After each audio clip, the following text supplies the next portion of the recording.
Okay. Let's see. So now, okay, do share it on Facebook really quick. Okay.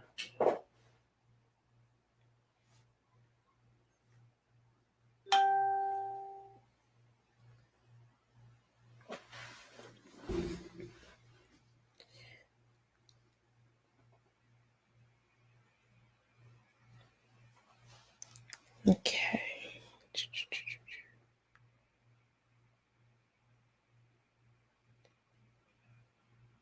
Share. Just gonna share this. Perfect.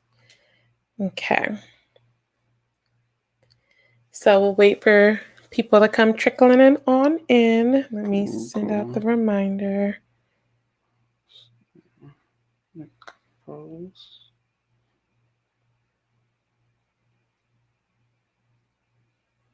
Hey, Aunt Chi-Chi. Hola. How are you? Let's see.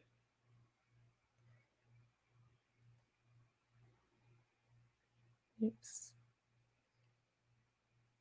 Okay, we're just sharing the link really quick again, as a reminder to people. Well, we hope you're having a good night. We have some some interesting and fun things to talk about tonight. Okay.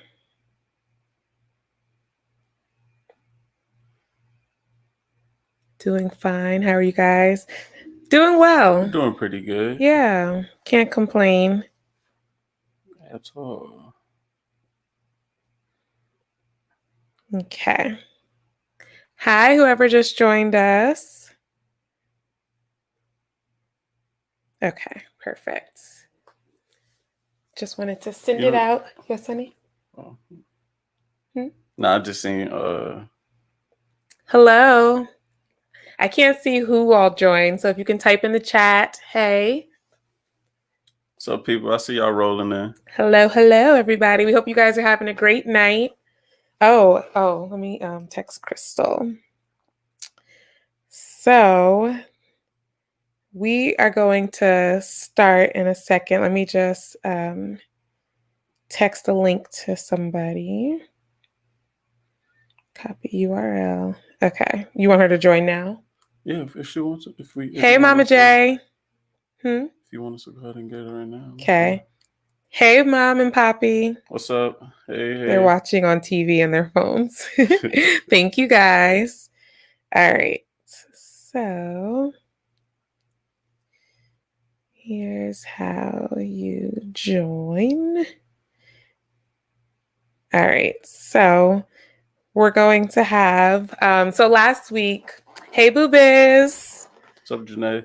So last week before we got off, because we could have kept going, but we were on for like an hour and a half. So we were discussing who do you put first? Do you put your, hey Poppy, do you put your child or your spouse first? So most people in here have children, except for us. And she said, do I join now? Yes. Crystal, if you're watching, yes, you can join now, but I'm going to text you as well, just in case. So we were talking about whether you put your child or your spouse first. So for all those who do have kids, and even if you don't have kids, I know last week some people answered that they put their spouse first.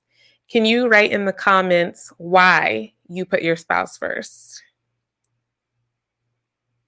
Okay. Oops. And our friend Crystal, we were talking, she was saying that she would put her child first last week, and we kind of had to cut it off just because we were going. So we went to bring her on to the live to talk with her about her viewpoint on it. But we also want you guys to write in the comments, do you put your child or your spouse first, and why? And if you all can make sure you give this video a thumbs up, make sure you like the video, subscribe to the channel if you haven't already, and share with a friend if you don't mind. We would greatly appreciate it. Okay, so Crystal, we just have to add her.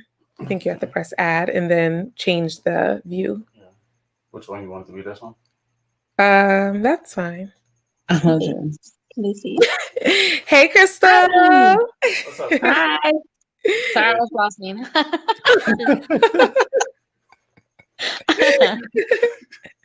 How are you?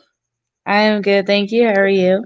Doing well, darling. Doing well. Okay, so last week we were talking, like before we got off the live, we were talking about, do you put your spouse or your child first? And you were writing in, you were like, you always put your child first. But then we had to kind of get off the live, so we didn't get to delve into it. But we wanted to bring you on. Just, hey, Kev. What's up, Kev? Yep, she was my What's up, neighbor. mommy? My mom was like, she was your neighbor, right? Yes. She was my That's neighbor. right. She was our neighbor. All right. But yeah, so we wanted to just discuss that. So you say that you would always put your child first over your significant other, correct? Right. Mhm. Okay. And why is that, darling? So, oh goodness, I'm gonna get a lot of shit for this. um, I know spouses. I mean, me and Abel have been together for 10 years, Mhm. and I mean, obviously, I'm not saying that we are gonna ever break up or split up or divorce or whatever, but Mhm. spouses are something that can easily leave. Your children do not. Mm, And your children are something that's there forever. So okay. everything that I do, everything that we build or we make is in the end for her. She's the one that's going to be left when me and him are both gone.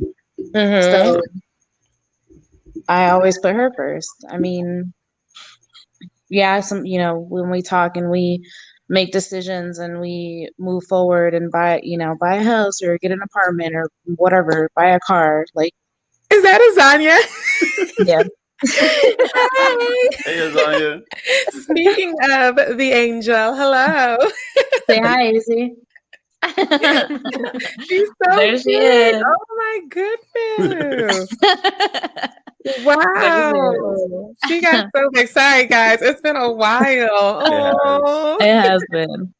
But yeah, so I mean for me, especially with everything that I've been through in the last several years with like all my Mhm. health issues and lots of times where I was, on the verge of possibly losing my life, like Mhm. she's who I think of. She's who I'm worried about. She's who I'm wanting to prepare, making sure that she's taken care of. It's not Mhm. Abel because he's going to be fine. He's an adult. He can take care of himself. It's her. She's the one that can. Okay. So I So put her you first. you look at it more in the sense where she's dependent on you, and then also in life things happen, so God forbid you and your spouse did separate. It's like, yeah, he might have been temporary, but she is always going to be your child, is what you're saying. Right. Right. Okay, so I can understand that thought. And I get like the realistic side that life can happen, and you know, who knows what the future holds. But if your mindset is like, if you and Abel have the thought that we're going to be together forever, and in order for us to be great parents, we have to be great first, then wouldn't it be like more optimal to make sure that you guys are functioning at your highest level and making sure you both are, like, do you get what I'm saying? I do get what you're saying. Yeah. Yeah. I do. Okay. I mean, yes. I Mhm. mean, that's why I'm saying, like, when we discuss things and we make plans and we decide to do things, like, we're making it as, I'm Family not unit. just like, oh, I'm gonna buy a house. Like, you Right, want to right. move in, you can move in. It's Right. not like AC, it's you not. want a house? Yeah, exactly. Like we make decisions like that. We don't just do impulse things separately. Mhm. But just for me, myself, I mean, I can't ever say, yeah, I put him first and then her. It Mm, just seems wrong. And I mean, again, this is just my opinion. This is Right, just Yeah, the yeah. way that I think. And it's Mm-hmm. not necessarily saying that me and him are thinking as one. It's just she's she's a person who, granted, without him I would never have her, but at the same time, you know, I went through a lot to keep her here. That's true. You good. Yes. Yeah. Yes. Yes. And I mean, I couldn't imagine saying, oh yeah, well, since Abel's been here for 10 years, he's number one and Zana's number two.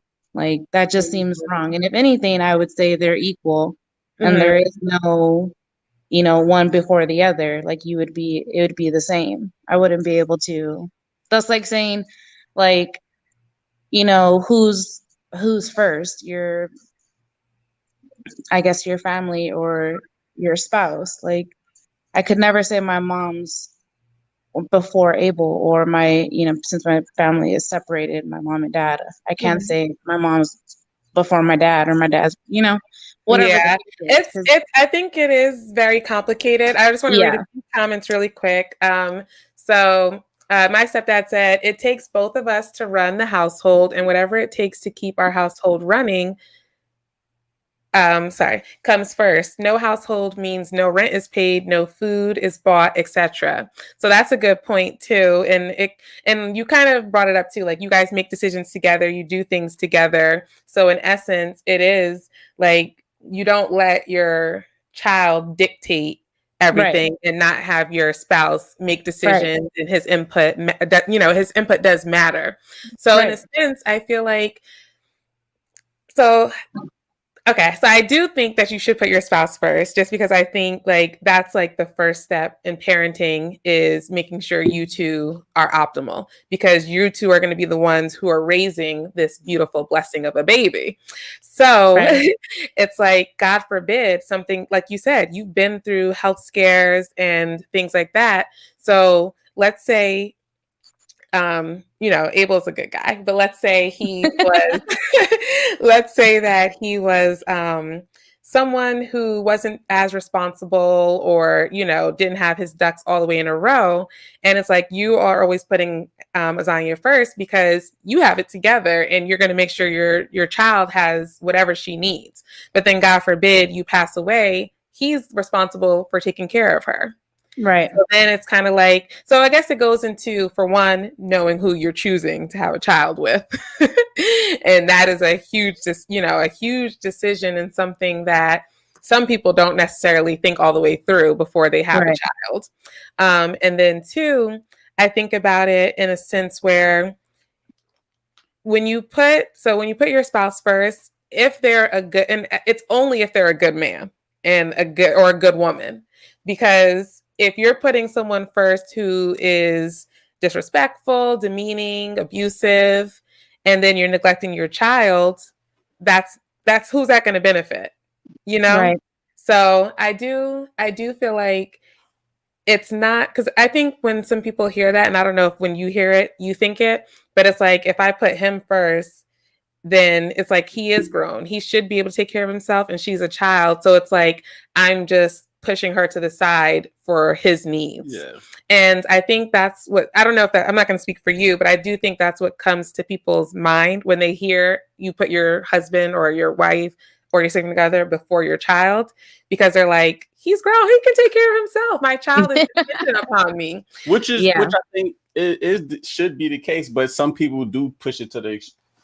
I'm not gonna say Where they it's push it. unhealthy. Well, you can't say that it's unhealthy, because I mean it's down to perspective. Because a guest that someone that's usually in the audience with us, one of our friends, he looks at it like, if the house is burning down, I was going to ask that too. it's a good day for his wife instead of his kids.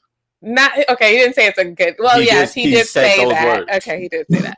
But it's like, so in that mindset, it's like, I was going to ask you this question, and I don't think there's like a right or wrong answer, because it's those questions where they're like, okay, if there's a grandmother, a baby, and a mom on a boat, and the boat's sinking, who do you save? So right, it's like the same thing. If it's your your partner, your significant other, or your child in a burning house, who do you go save? And that is like such a tough question, because it's like, I'm saving them both. I'm good. Or we just all going down together. But Right. it's like, some people look at it like, well, I'm going to save my wife because it sounds crazy, but we can make another child. But I can't, my child and I together, like, we can't really grieve. I can't lean on my child to grieve the passing of their, of their mother, of my wife or my husband. So that one's such a hard question. I hate questions like that, but it really makes you think. Like, it's like, Right. Like, I do get it. It's not like your child is just irreplaceable, but together as two, you can have more children, but a child can't ever get their parent back. So it's Right. like, that one's a toughie. That one's a toughie. That is a toughie.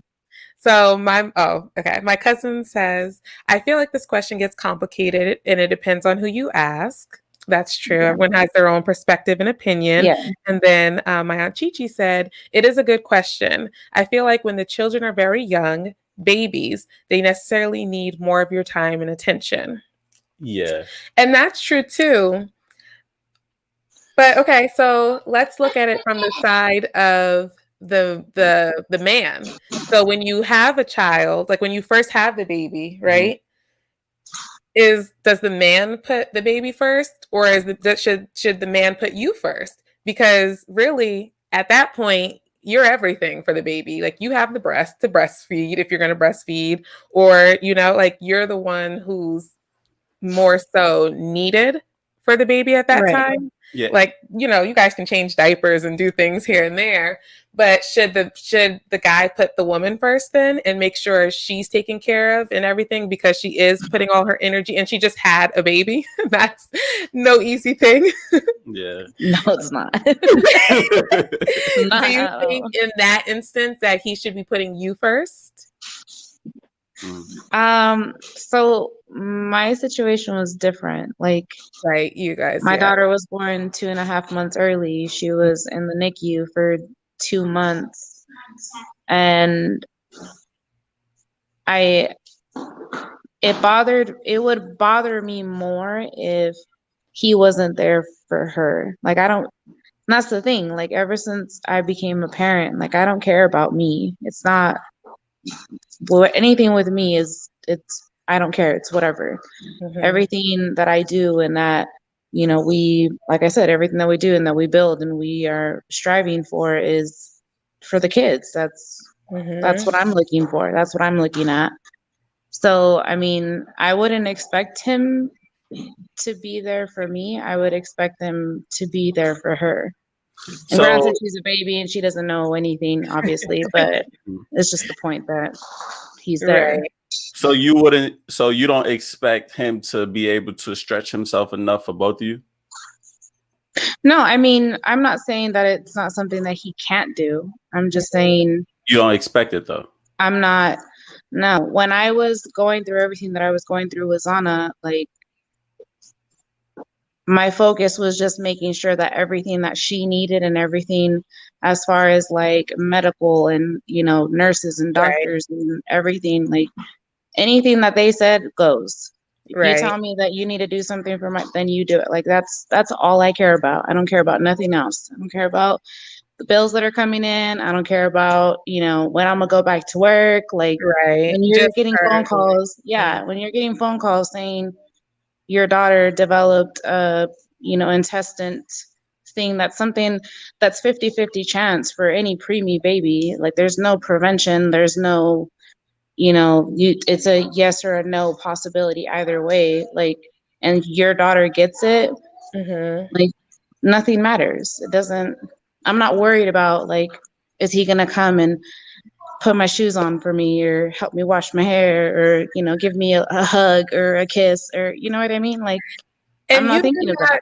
You may not think of that, but I think, like, it would be like, it would be appreciative. Like you would appreciate the fact that he knows that you're so focused and you're there with her and everything. And it's not to say that he's not also worried about her. That's his daughter too, and he loves her and he loves you.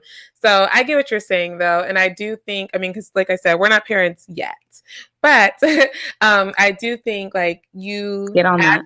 Huh? Yes, get on that. We're working on it. But I do think you do become selfless and you do you do anything for your family. And I just think that sometimes couples can get lost in the sauce of being parents to the point where they neglect each other. And they don't dedicate time to spend with each other. They don't dedicate time to, make sure like we're good. We know who each other are, because eventually she's going to graduate. She's going to leave the house and she's going to move on. Then you guys could be looking at each other like, huh, who are you? Yeah. So I'm guilty. I'm guilty of that. Like I said, we've been together for 10 years. It's going to be 11 years this year. Wow. And and I mean, our daughter's, she just turned 7. Mm-hmm. And you know me, like I work.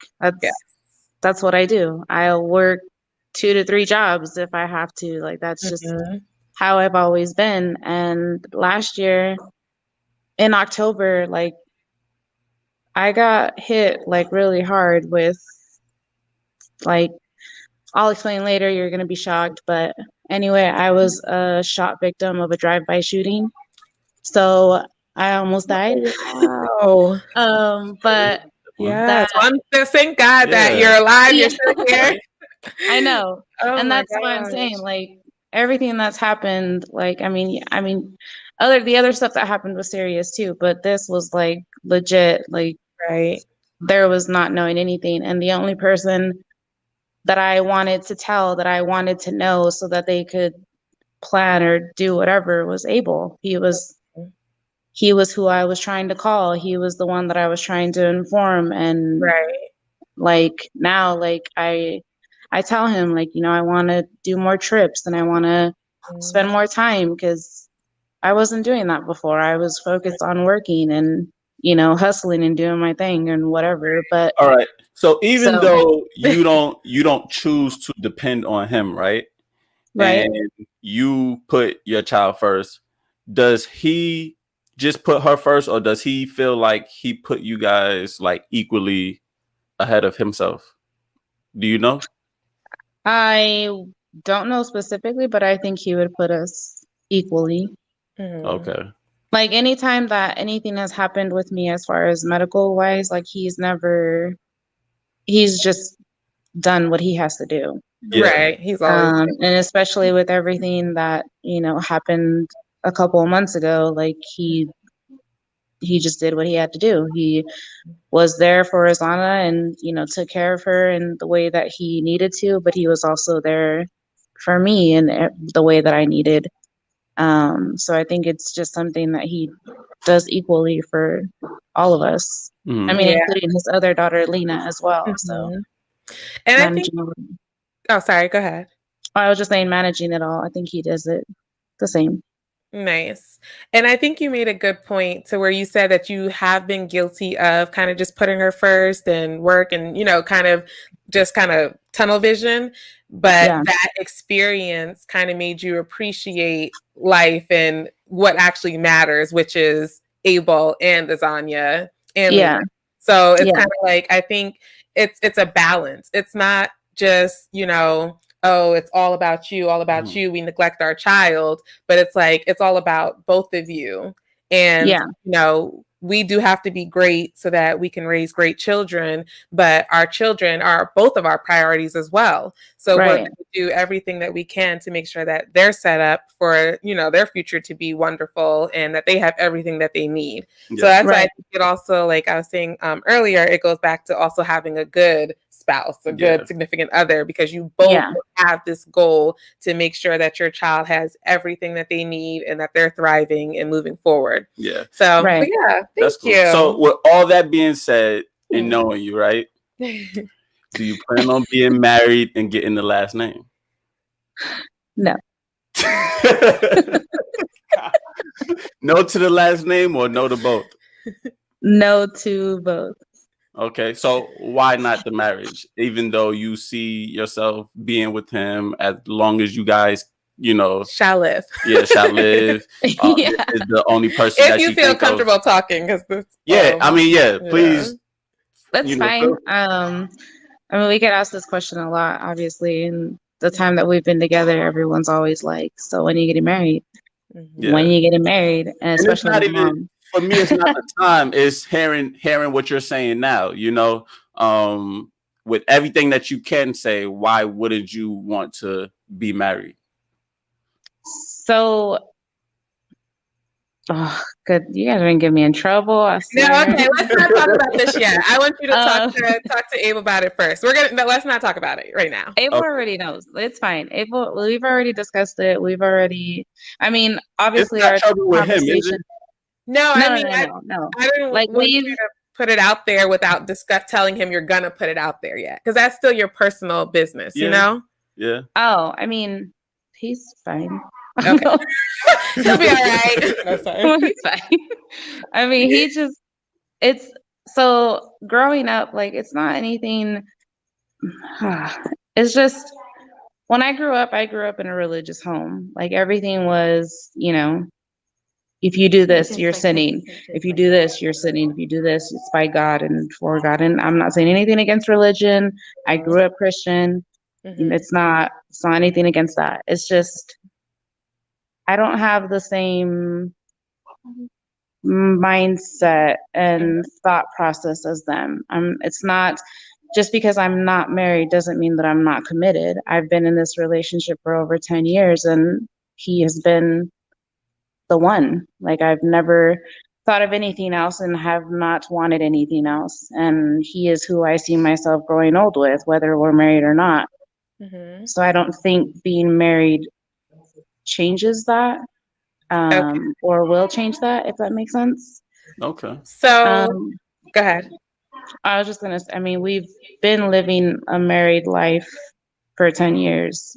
Well, 9.5, because we moved in after we were with each other for 6 years or 6 months. But Okay. like, it's like we've been married. And I mean, granted, I know everyone says the paper and the rings and whatnot make a difference, and it's the commitment.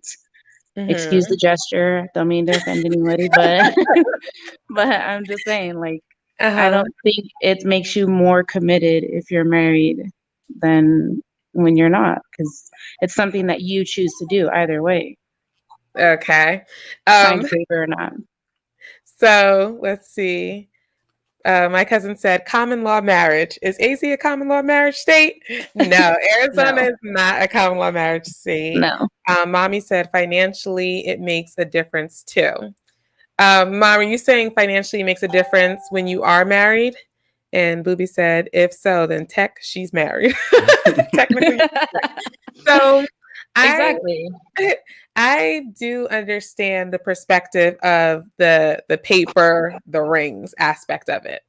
And Saquon and I were having a discussion about it because at one point in time, and kind of still now, like he feels like, oh well, the government, shouldn't be able to say like I'm committed to you through marriage this way. Right. And for me, the purpose of marriage is I feel like you gain self-development, like you can do this in a long-term relationship as well, but you also you also are forming generational success for your kids, grandkids, like down the line. It's not just about us, it's like about our legacy as well. So what I was telling Saquon when he was talking about like the paper and stuff, we had the discussion. I'm like, it's the same thing. It's not to say that, yeah, that's just the way it is. Like when you want to drive a car, you can drive a car without your license. But in America, you need your license in order to drive the car. So you'll go to the DMV, you'll take the test, and you'll get your license. You can be committed and we can say like we are married and this is what we want. We want to be married. But in America, in order to be considered married, unless you're in a common law state, you have to go and get the license and do that part of it.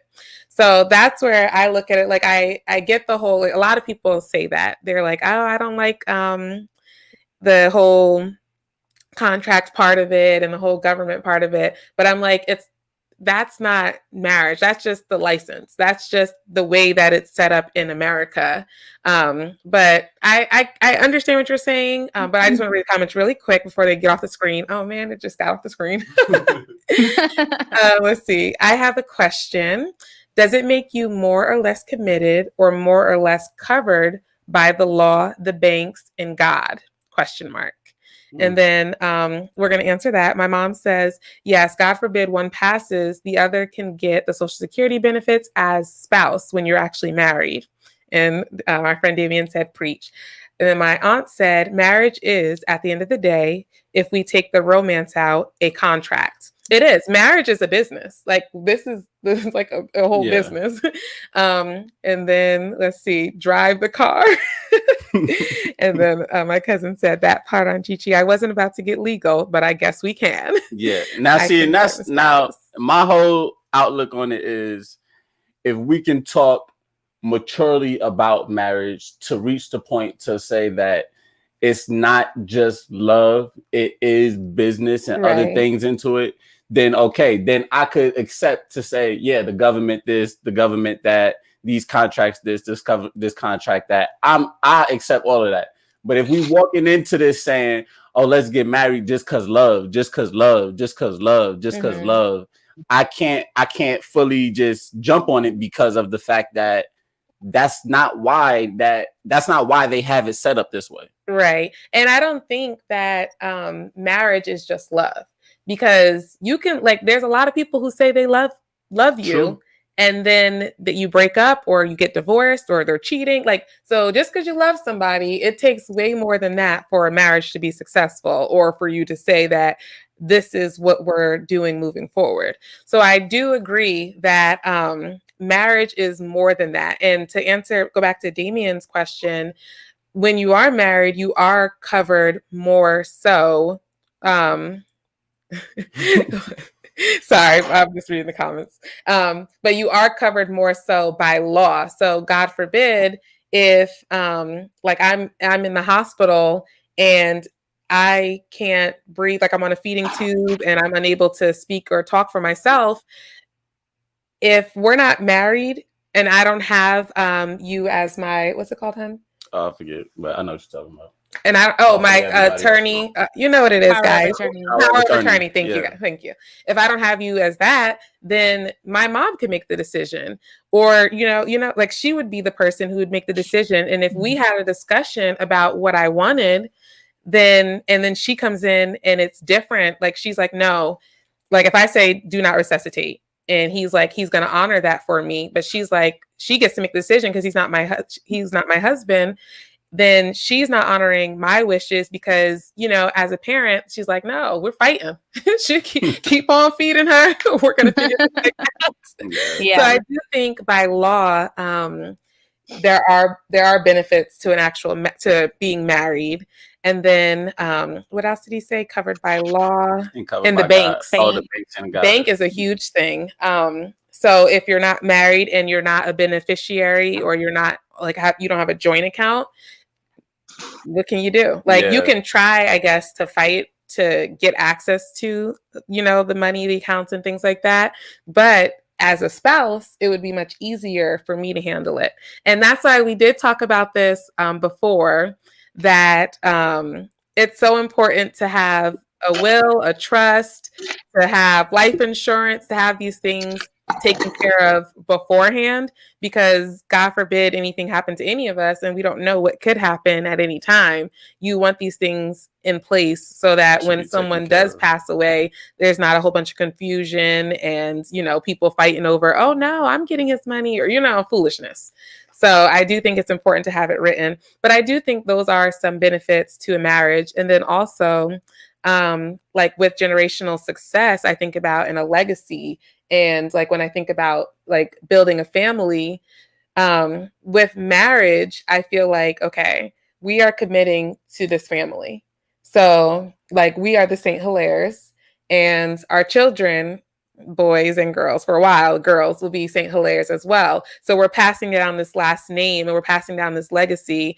We're going to be passing down property and things like that. So it's bigger than just, oh, I love you, and da da da. Like we want to change the trajectory of, you know, the generations to come. And we want them to be successful. We want them not to have to start from the bottom and try to figure things out. We want them to have the knowledge and, you know, just have a better start. And in the end, we move in unison based off this one name, and there is wealth and there is reputation behind that one name. Yeah. That you've created for them. You set this path for them with that name. So if you are to pass or anything like that, they know by that name that you're connected to these people, and it kind of just moves from there. And I do understand what you were saying, Crystal, and we'll let you get a chance to talk. No, you're fine. You're fine.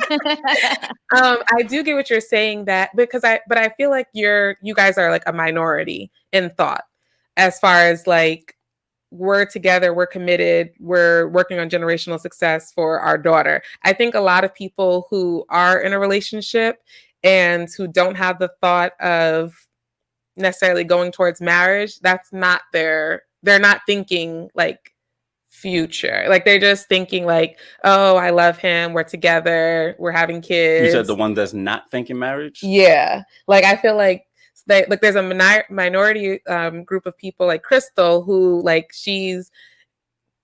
they know they're committed and she has a different perspective on it because of upbringing. And that's what mommy said too, that a lot of people, their upbringing changes the way that they think about marriage. So but I feel like you said, you technically consider yourself married because that's how you operate. Yeah. So then, since you say that, quick question, what do you think the purpose of marriage is?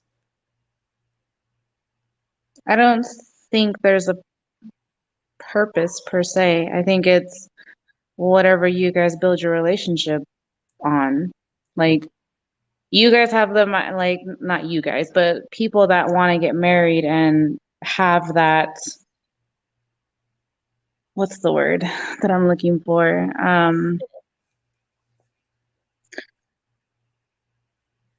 People that want to be married and that want to have the one last name and to, you know, build the life and whatnot for their children. Like you're saying, like I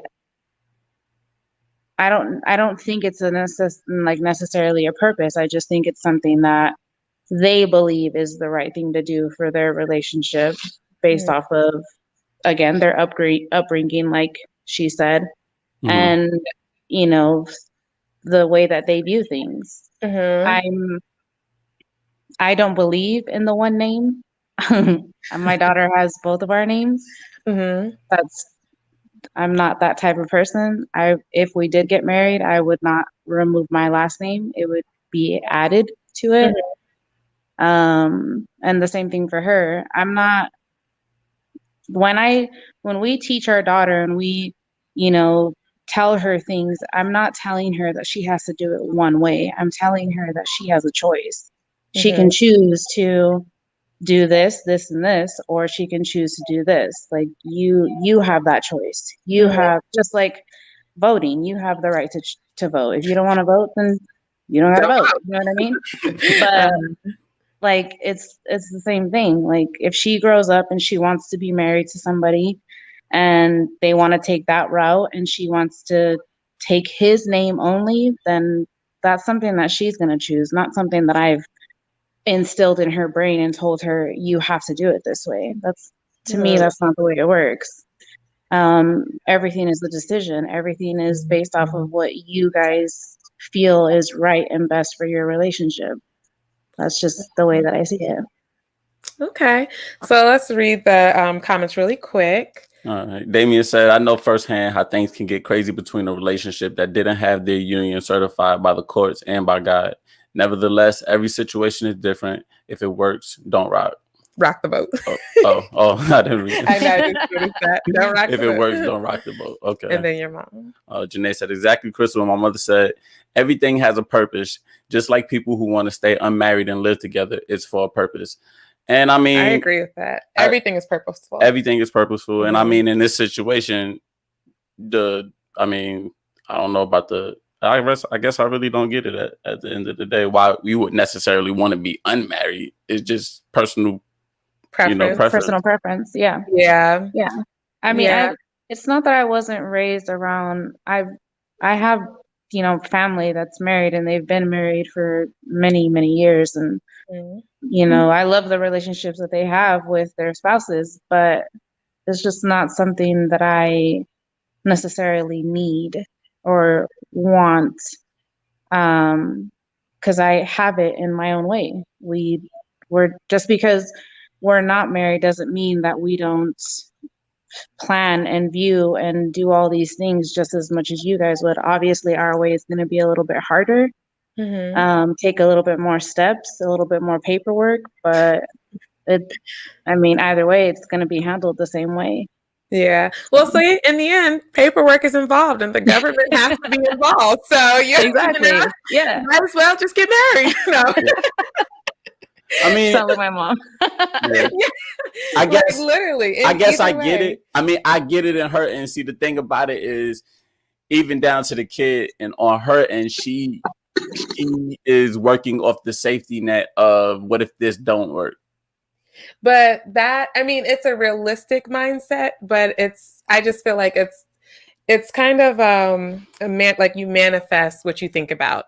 So it's like if you're in the back of your head, not saying that that's how you think, because like you said, you guys plan on being together forever. But Right. it's like if you're always like, well, you might be temporary. Like anytime I get upset, we're not married. We have our child. Mm-hmm. I'm like, you might be temporary. You can come or go, but this is forever. And I'm not trying to go through all of that with the paperwork and this and that. Like, I just feel like that's something that we see a lot today in marriages and even not in marriages. Our people are so quick to just let go of the relationship, not willing to work on it and fight for it and actually try to grow together to make it work. So I don't know. I just feel like that whole mindset of just being temporary is like you're going to manifest that. Like you manifest See, that person. and I don't think that's because, me Go and ahead, again, David. me and Abel have talked about this before. Like we just talked about this last year. Mm. And I told him, like, I don't want to be the type of relationship where these people, because whether you're married or you're in a relationship, there's a lot of people out there that are just like, okay, bye. I'm out, have fun. I'm gonna get divorced and have 3, 4 divorces on them, or, many different relationships because it's just easy to leave. And I Mm-hmm. told him, like, whether we're married or we're not, like, the point is either way, like, we're gonna work and we're gonna fight for our relationship. Mm-hmm.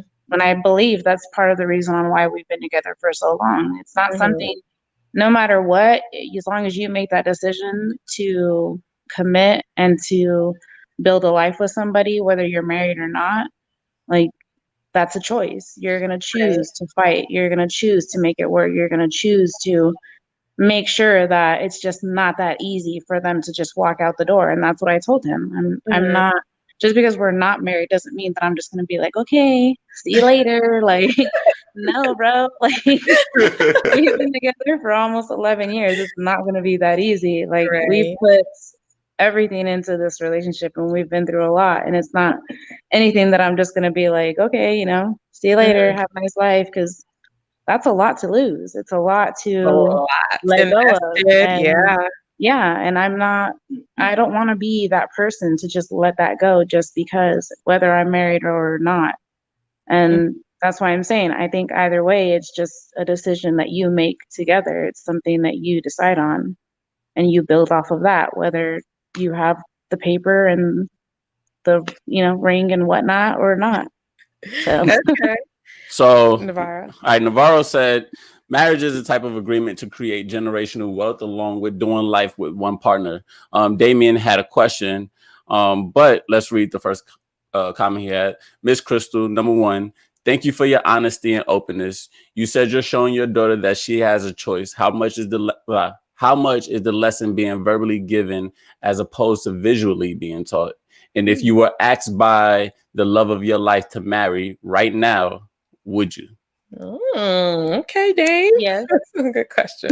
So you would say You would yes. say Um, yes. I would say yes. We've talked about that. Like, yes, I'm not opposed to marriage. I'm not saying that like no, absolutely not. Like you can't ever like that's not what I'm saying. What I'm saying is that I don't have to be married.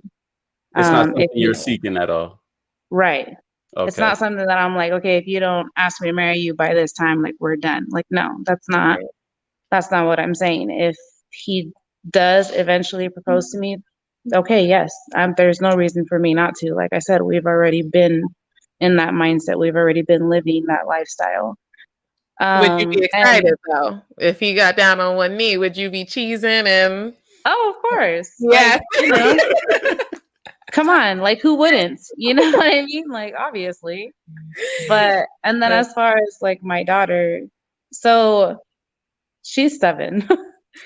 We obviously like she thought for the longest time that we were married because just of our lifestyle. Mhm. And when it was explained, she was like, "What?" Like she was so shocked. Like, Mhm. and that's why, like, we've talked to her and we've told her, like, it's not anything. Obviously, the lifestyle that we're living, the way that we are showing her to her, we're married. We're a married couple. So, I mean, I don't think we need to. What's the word? I guess put Solidify it it out there. maybe? Oh, go Right. ahead. Okay. Right. Like she knows now obviously that we're not, Mhm. and it's told to her like we've discussed it before, like these are just decisions that you're going to have to make when you get older. Like we'll discuss this as she gets older. As of right now she doesn't. We tell her something and like 2 minutes later she's like, "What?" Like, "What did you say?" So right now she's not paying attention to that stuff. Yep. Even though we've talked about it before, and once she gets older we will. But we just tell her that these are just decisions that she's gonna have to make when she gets there. Okay. That's So understandable. And I do know that children, they watch everything. So she's gonna everything that you guys are doing, even though they don't click to her right now, they're gonna play a role in who she is when she gets older. right, So exactly. and okay, so Poppy says the reason I got married, besides the fact that I knew she was was the one for my family. Her wait, let's see. She was the one. My family, her family, my friends, and the women who are my exes know she is mine. Mess with her at your own risk. Let it be known, like this woman is protected, covered by me. That's a good point too, because I do feel like it is. I mean, yes, you can see like someone dating somebody and how you treat them is how other people around you are going to treat them. But like when I say, yes, my husband is on his way, I feel like it's different. Like people react differently than I say, oh, yeah, my boyfriend's coming.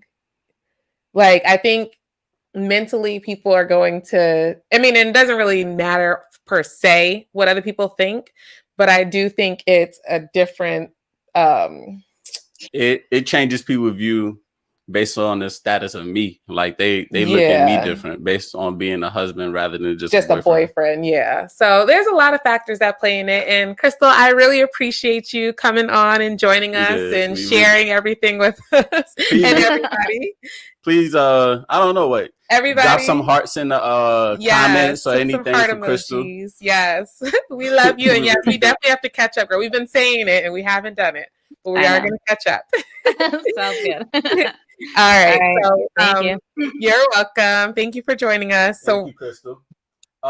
Yeah, you can stay and watch. huh? I don't know how this works, but No, because we're going to share the screen. So I'll say take the okay. video off. All right. So we're gonna Yeah. stay on, but well, not on video, but still watch. Yes. We're gonna move on to the next topic. Okay. Okay. All right. Thank you. Okay. All right. Everybody said thank you, Crystal. Okay, good. And thank you guys all for your input and for your questions for Crystal as well. Yes, we really appreciate your engagement. Yes, we do. So what's the next thing you want to talk about? So the next one is the twerk on Washington. Yes. So as you guys know, Monday was MLK Day. And, you know, we're all appreciative to Martin Luther King Jr. for all of his sacrifices and the changes that he made possible for us today. And we are all familiar with the organization Black Lives Matter. Mm-hmm. And before we go further, a lot of you guys, do you guys support Black Lives Matter, the organization? So, yeah. So you guys can answer that and I'll just talk. So for me, I support the slogan. I am a fan of the slogan Black Lives Matter because obviously Black lives do matter. The organization I'm not such a fan of because I don't feel like they're really progressive for us as people. So we just write in the comments. Should I read what they said first? Okay, yes. So the Black Lives Matter organization, they're on their Instagram, they posted a video, and Saquon's going to read you what the caption said. And they posted this video on MLK Day. So go ahead, honey. All right. So it says, Twerk on Washington is a declaration of freedom and healing, advocating for decolonization of over-sexualizing Black women's bodies to reclaim an ancient sacred dances of liberation and wellness. They sampled Dr. Martin Luther King's I Have a Dream speech in the song in the background. And it said, the shame of traditional African practices is not ours. Trauma is kept in the body. Shake it off. Today, the Black Lives Matter Global Network launches its new arts and cultures endeavor, creating center life, love, joy, rest, and pleasure. Following the launch of the USPS campaign, Write Black Love Letters, the create and curatorial team of Patrice Cullors and Nani Lemur deliver a new series of work that focus on Black life and how MLK's life has inspired us all to live. The new series will be live on the BLM website and Instagram in celebration of King's influence and achievement as civil rights leader.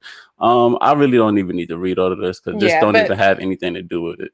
So anyway, go ahead. Sorry. So Navarro says, no, he doesn't support the organization. Mommy also says she supports the name, but she does not think that the organization has a true agenda for Africans here in America. Mm-hmm. And pretty much to sum up with what my husband was reading is basically they're saying this video was to knock the sexualization of Black women and the ill perception of some of our African traditional practices. So if you guys have kids, I'm just going to warn you now. It's not like please take X, Cairo away from the TV. Right, but it's too much. So we're going to just play it, and then we're going to discuss as usual.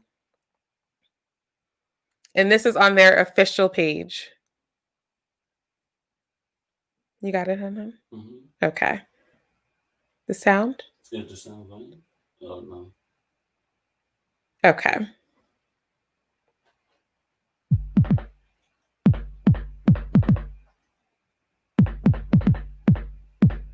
It's your girl, Shayna.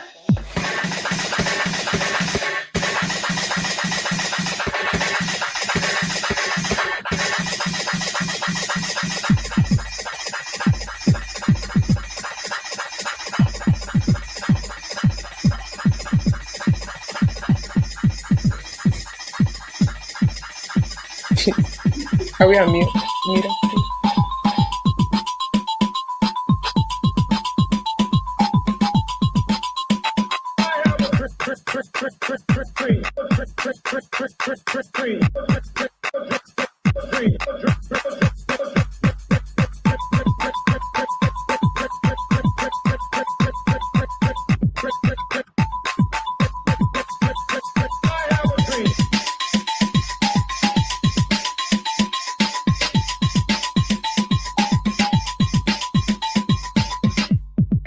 What will go down in history as the greatest demonstration for freedom in the history of our nation.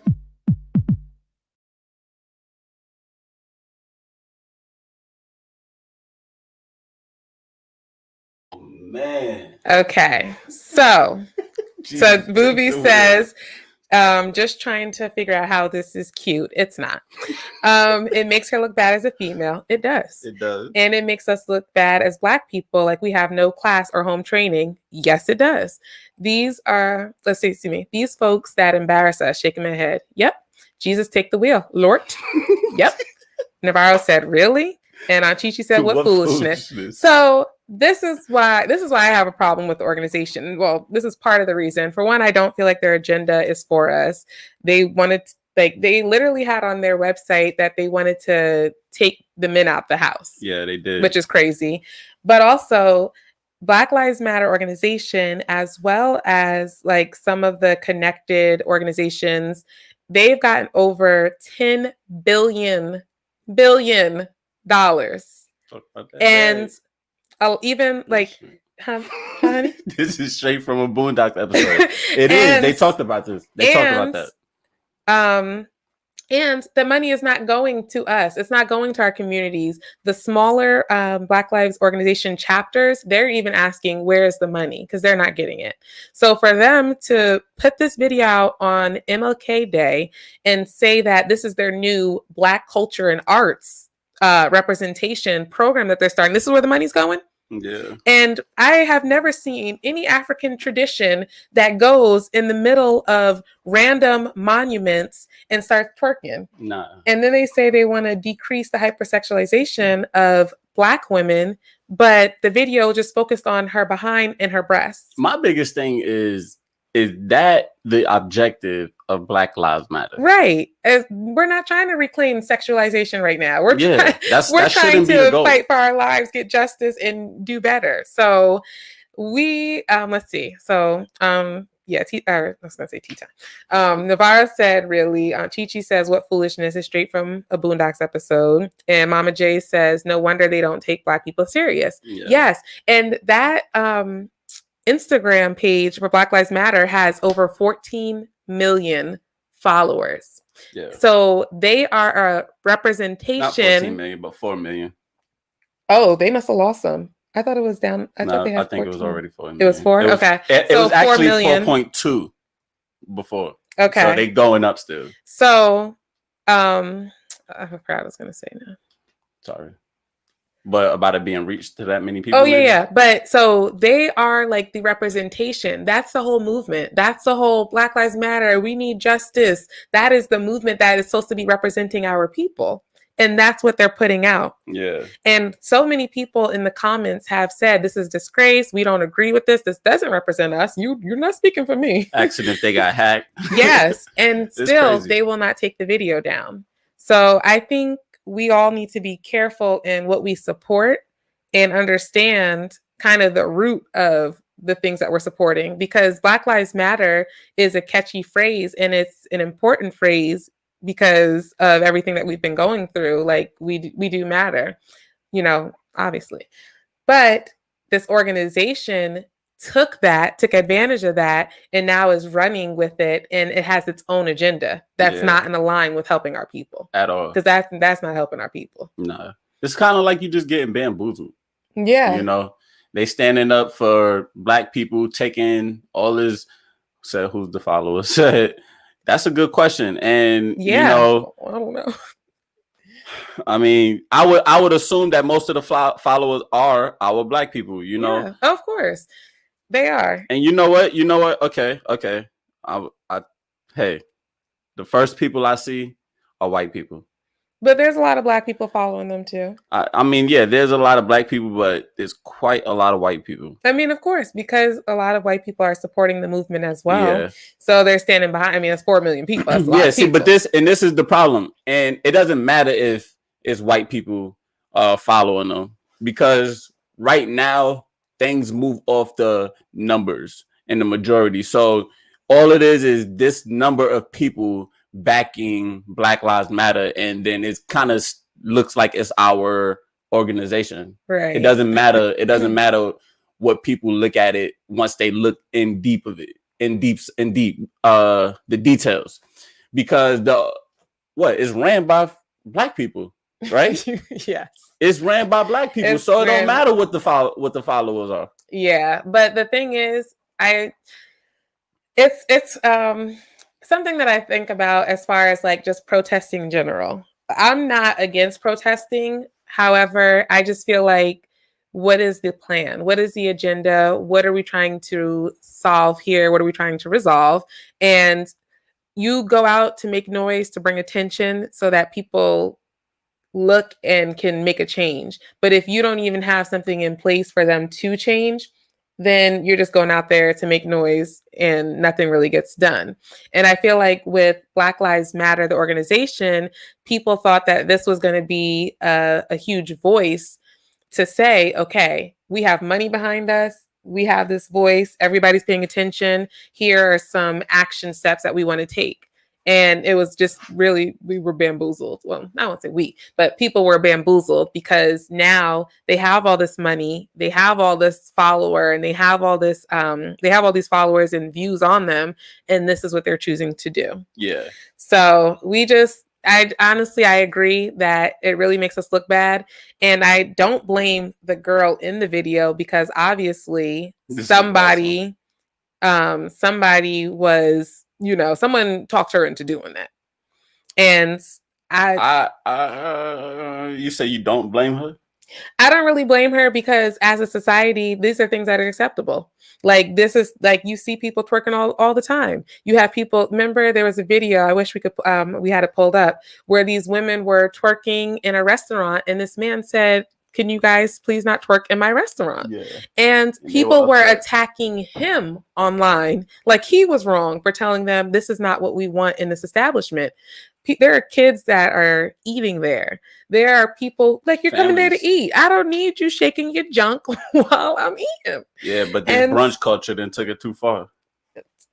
You said the brunch culture. That's where it's coming from. That brunch where they want to be out drinking bottomless mimosas and acting. They just want to turn up. But I think I agree that. And then just in general, just the acceptance of doing this anywhere. There's videos where women are twerking on their kids. Oh, yeah. And so it just became acceptable. And we need to start like calling out stuff that's not right.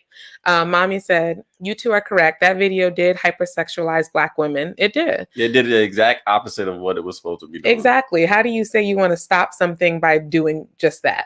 And then she also said, "I would have respected them if they had sorority strolling and cues hopping."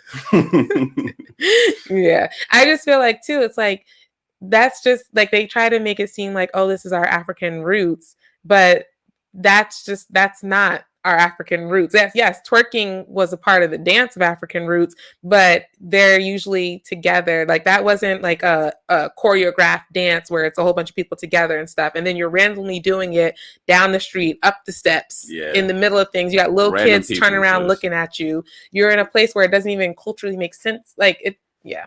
And then Damien said, "This was awesome." Mommy says she was a pretty girl and her skin color was gorgeous. She is a pretty girl and her skin is gorgeous. Let's see. Could it be another white group starting a Black group using to mock Black people as owners to finance their white agenda? I believe so. Yep. And that happens a lot too. A lot of times we can start something and then there's people, just like the civil rights movement, there's people who come in to try to take advantage, especially for financial gain or for whatever gain that they want. They start communicating with the top leaders and we get sold out. So I agree, Poppy. And Mama J said, yes, she should take some blame as well. When you know better, you do better. Does she know better though? Because there's no shame in her game. She was up there doing her thing. Because at first, when they showed the video, like it wasn't her face. So I was telling Saquon, I was like, oh, well, she's not showing her face. So she knows right from wrong. But now she's up there. And then she did show her face. Yeah, she actually showed her face. I think she should take blame whether she knew better or not. I don't know if she knew better. You know, that's the hard part. Some people, because you know what? Some people know better and don't do better. Yeah. Well, that Mom says she knew better. Hey, Mom. What's up, Mom? She knew better. I think she knew better too. I don't know because it's so accepted in our culture. Listen. I'm sure I'm sure she shared that with friends. Only because it's on her social media. Maybe she did. But only because she shared it or only because it's accepted in the culture doesn't mean that she doesn't know better. what does she know better? Okay, so when people typically know better, don't you think when they do something that's not right, they typically try to hide it? They don't just put the things that they know is wrong out on Front Street. Not all the time. Not all the time. I just don't think so. I don't know. I understand, like, I think common about sense, guys. We are also, I feel like everybody on here today has a different mindset. So yes, we know better.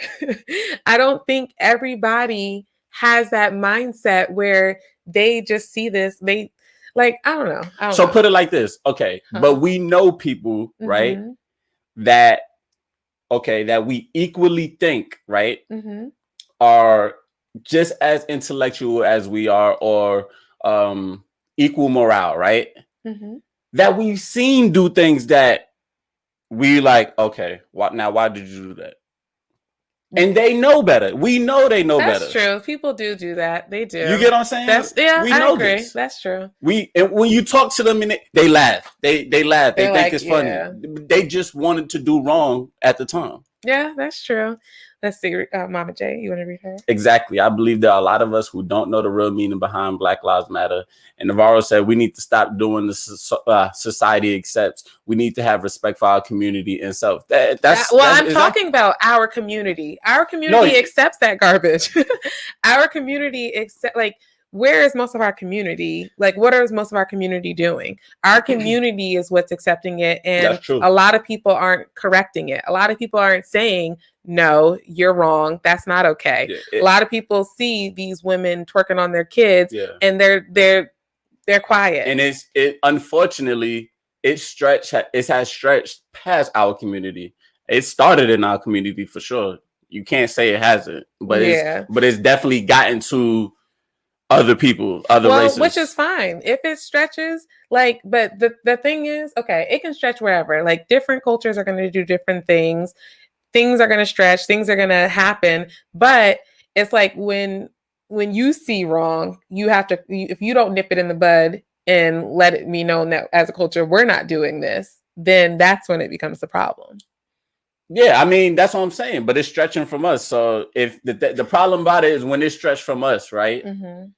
When it finally go bad, it came from them. Yeah. You get what I'm saying? When it finally goes south, this is where it started at. True. Even if you're not doing and they get the blame. That's true. And we still get the blame. Exactly. Damien said, I'm insulted. She looks like a clown. She does. Indeed. With the with the flag on her. Like, clown. Yeah. Navarro said, no, that's what the media shows, which is ran by whites. That's why I said I don't fully blame her, because I also think about the person behind the camera. Whose idea was this? Like, it goes deeper than just a person, just the puppet willing to do the action. Whose idea was this? Who set this up? Who thought this would be a great representation for this movement? You know what I'm saying? So I do still think she should take accountability and responsibility for her choice. But I'm saying it's deeper. It's way deeper than just the girl on the screen. That's who gets the backlash. That's who, for the people who are going to backlash. Yeah. And you can't go ahead. But I was just going to say, but the people who are narrating that story and showing this and putting it on this big platform with 4 million people, that's really who's to blame. Yeah, no, they're to blame. And the fact that it's happening and being socially accepted, that's not white media just showing that. That's actually happening. That's actually there. Well, I think it's also, I get what he's saying. Like, you're right. It is these things happening, because how can they show what's not happening? But the media is ran by white people, and the narrative that they do show of Black people is just a one-sided narrative. They're not showing, there's so many successful, intellectual Black people who are doing great things, who have respect, and, who are living their lives in a respectable manner. But the things that they choose to show are the Real Housewives of Atlanta, Love and Hip Hop. They want to show like all these drama shows where it's women being catty and petty, grown women and men being petty and catty, showing off their body, these models. The people who make it, typically, the majority that we see are not the people who you would really want your daughter to look up to and to, you know? Well, I mean, yeah, the one that they put on TV, right? But let's take it off TV. We can't say that. All right, us, me and you, being around. Don't think about our family. Think about college. Think about the type of people we've been around, right? You mean to tell me that you don't think within our community there are college graduates, smart and high places, living the way that they need to, but they not twerking near their daughter? That's what you think? Say it again. You don't think that they out there twerking and think that that's fun? You get what I'm saying? Not on their daughter. I do think that they dance and have fun, and they do think that is fun, but I also think that's a societal thing. It's what they're being shown as fun. There are a lot of people who, yes, successful in the sense of they have an education in school, which we can talk about that too. You know? I mean, yeah, that's a whole different thing. Yeah.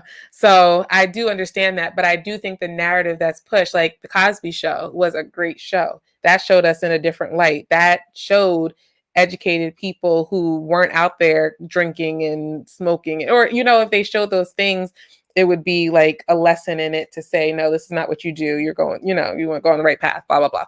But most of the shows today, if you look at like mostly Black ran shows, or excuse me, Black casted shows, what are they? It's either ratchet, single parents. You got, remember, like we were watching back, even old shows that I thought were so great. Like I used to be like, oh, I only watch old shows because they just had such a good message and they were so much better. But we watched 101, and that's Flex Washington with Brianna. Yeah. Single dad, the mom and him not together. TV, he's out there being a player. She's out there trying to be grown. Then we watched Sister, another one. Roger was basically a pervert, and you had T and Tamara boy crazy. You had Ray and Lisa living together, not married, not even together, and they had their issues. Yeah. So many shows I even thought were great were not great. So the narrative that they're pushing on us, even as simple as it's not a Black show, but Hey Arnold. Remember, we were just talking to my sister-in-law, and she was saying the kids have been watching Hey Arnold, and so my niece, she's going to be 5. She was like, yeah, when I go to school, I'm going to push so-and-so, like her little brother, into the locker. And she was just joking, but she got that from Hey Arnold. So it's like the things that you visualize are going to play a role on you, whether you think they are or not. Navarro says, sure, but she can say, oh, when I said that I don't fully blame the girl because the people who put her out there, he says, sure, but she can say, I guess no. My wife picks and chooses what roles she wants to do when acting and modeling. Yeah, that's true. And I do believe she should take accountability. I just don't think she's the biggest factor. Damien says, we ain't never seen Coretta busted open during a march. We ain't never seen Betty Shabazz shake a tail feather during a meeting. This is personalized foolery. Okay, see, but this is what I'm saying. Shirley Chisholm is turning in her grave. Where it was introduced to us wasn't during the meeting. It wasn't during the march. It wasn't during these type of things. That's what I'm saying. Now, when you watch reality TV, you think that the director said, hey, I need you to twerk real quick so I can put that on TV. I think they actually caught them doing it, so they put it on the TV. You understand what I'm saying? Well, that's one, because wherever you go, there's going to be people doing positive things. There's going to be people doing negative things. And the people who are going to be casted are not the people doing the positive things. And I've heard in reality TV show, like when people actually come out and talk about it, that they could go and have a meeting. Like, let's say 2 women had an issue with each other. They can go have a talk and it can go smooth and they can handle it well. They'll say, let's rewind this. The producers start feeding them lies and stuff like that. They want to entice them to fight. Yeah, but and throw drinks and all that. And that's true. I've heard of them doing that. But at that point, it's not the producer's fault. It's their fault because they don't have any self-control. I agree, but I agree. There's people that you can take advantage of, people who aren't fully mature and don't have the mental capacity not to fall into the trap at that time. Mm-hmm. But the producer knows what they're doing. It's still like a puppet show. It's Yeah, still and this is what they want to put out. They're not gonna put out a TV show. Like even DJ MV was saying with him and his wife, they wanted to do a reality show, but they wanted control because they didn't want to be put out there looking the way that these producers want them to. So that's my point though. So the first reality show come out that looked like a mess, right? We see that this is put on, right? Everybody else jump on the wave after that and keep doing this, keep doing it. All about money. And people want that quick gratification. People want money, especially our people who feel like, oh, they can't get certain type of jobs, or they call like our generation like the microwave generation. Like we want things quick. Yeah. So that's who you blame though. You blame the person that want it quick rather than the person that's dangling in front of you because okay. Sorry to cut you off. Go ahead, baby. No, what were you about to say? I do agree it starts in the home. It does start in the home. And we can't allow TV to raise our children. We can't allow TV to dictate how we behave. We do have to take accountability. I do agree. And I do agree that we shouldn't be supporting these TV networks and TV shows that are putting us out there in this way. There's always going to be, like I said before, people who are doing positive and people are doing negative. And there's always going to be people who want money and who are willing to just let go of their morals and values in order to get that money. So as individuals in a community, we have to take self-accountability and not feed into that or support it. Sometimes I think for some people, it's easier said than done because no one also wants to feel outcasted. We do want to be a community. And if that's what majority of your community is doing in the area you live, because environment plays a role, you kind of fall into the trap that way. So, but let's see. Hey, Khalik. What's up, Khalik? Let's see. Blame the weak twerker. She had a choice. She did have a choice. She did have a choice. I get it, but we ain't gonna show you the video, Khalik, because you be on a whole different wave sometime. But anyway, you got a shorty twerking, basically saying it's in honor of Martin Luther King, and Black Lives Matter posted this video on their page, and basically we feel like basically Black Lives Matter shouldn't be representing us in that way, and it feels like a step backwards for Black people, and it makes it to where people can't necessarily take us serious. Yeah, Sanford and Son was one of the biggest stereotype starters. I still have a fight with people who think that I wear mismatched clothes. I've never seen. You never seen Sanford and Son? Did you show me it one time, honey? I might have showed you. Said Irvin used to watch her. Well, Irvin and my mother maybe. Okay, yeah, I don't think I've ever seen that one. What was that? What was Sanford and Son? Basically, I don't know if he was no, they black. Really? Yeah. So that's I don't know if he was a mechanic or something like that, and he lived with his dad. You'll know as soon as I put it up. Excuse me. Yeah, no. You never seen that before? I've never seen that before. Okay, yeah.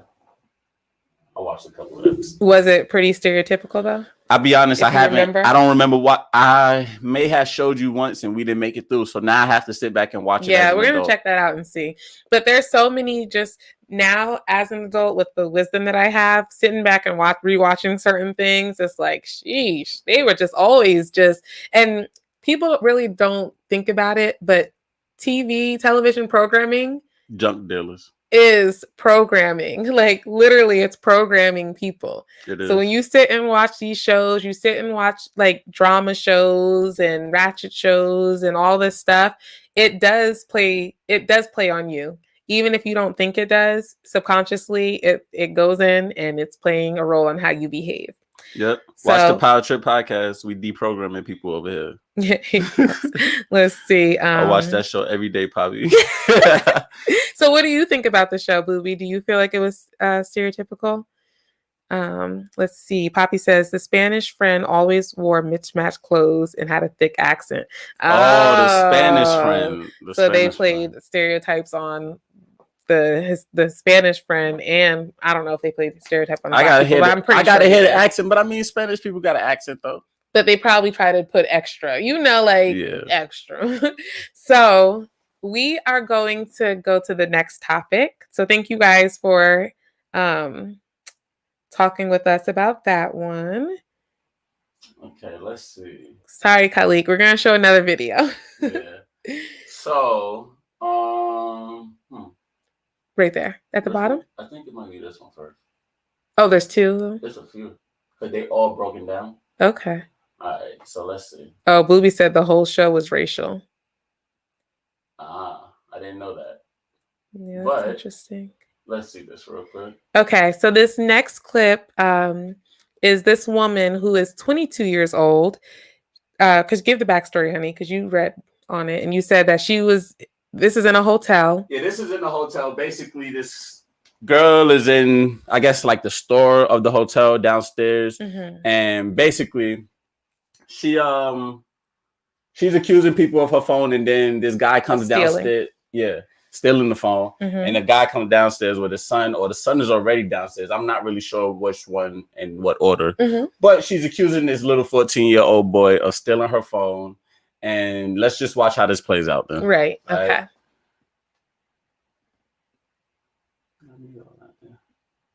Video first, and then I'll break it down for you. You don't have to explain nothing to her. Are you kidding me? You feel like there's only one iPhone made in the world? No, okay, then show me the. No, you get a life Over there. What's on your background? You better go use find my iPhone. Go do that. Find my iPhone is on. No, you can't. No, I'm the manager of the hotel. I don't care. He will This is right my now. son. Hey, Didn't you see me just come downstairs out of the fucking elevator? I'm trying to help. No, but you're not helping. I What am. you've been is disrespectful. No, I'm trying to settle the No. situation. My asking son has nothing to do with her. No. I'm trying to figure Yeah, out we're what's ready to going have on my in the phone. lobby. Then show me the proof. No, he's not leaving. Show me the proof. Are you Show me kidding the me? You better get on. I need you. Let's go, I kid. need you away. Better get on. We have you see two black people. No, I'm not letting him walk away with my phone. Better get on. No, please get my phone back. I cannot have my phone. Karens. So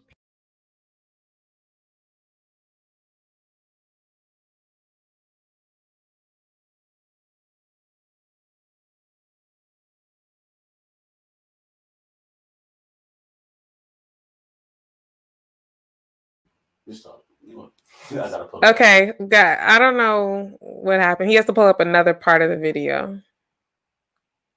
That's just one video. That wasn't the whole thing, though, right? I mean, it's just showing like a different angle. Okay. Where's the one you showed me? You want this? The one I showed you. This is a whole. No, not the one with Gail. Does that show her attacking them? You talking about this one? Oh, mommy said she couldn't hear it. I don't know why. Okay. Let me see something. Let me play it one more time. Wait, I'm only gonna play that one video though. Guys, let us know if you can hear the video. We want to make sure you can hear it. At the top. Or second to top.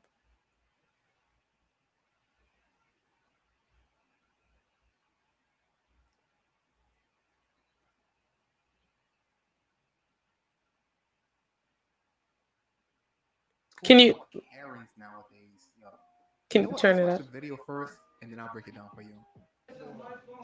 You don't have to explain nothing to her. Thank you. Are you kidding me? You feel like there's only one iPhone made in the world? No, okay, then show me the. No, you get a life. Over there. What's on your background? You better go use find my iPhone. Go do that. Find my iPhone is on. No, you can't. No, I'm you the can't. manager of the hotel. I don't care. He will This is right my now. son. Hey, Didn't you see me just come downstairs out of the fucking elevator? I'm trying to help. No, but you're not helping. I What am. you've been is disrespectful. No, I'm trying to settle the No. situation. My asking son for- has nothing to do with her. No. I'm trying to figure Yeah, out we're what's ready to going have on my in the phone. lobby. Then show me the proof. No, he's not leaving. Show me the proof. Are you Show me kidding the me? proof. You better get on. I need you away. Let's go, I kid. need you away. I'm sorry. Better get on. We have you see two black people. No, I'm not letting him walk away with my phone. Better get on. No, please get my phone back. I cannot Karens. So apparently this Karen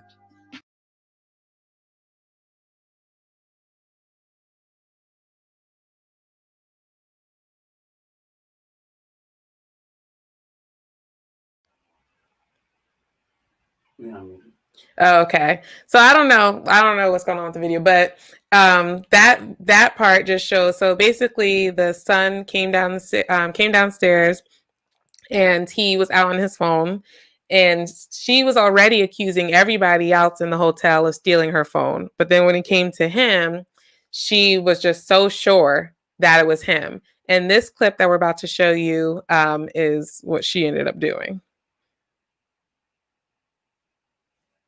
New video from the NYPD shows that woman You go turn it on up. the attack, tackling that 14-year-old boy she falsely accused of stealing her cell phone.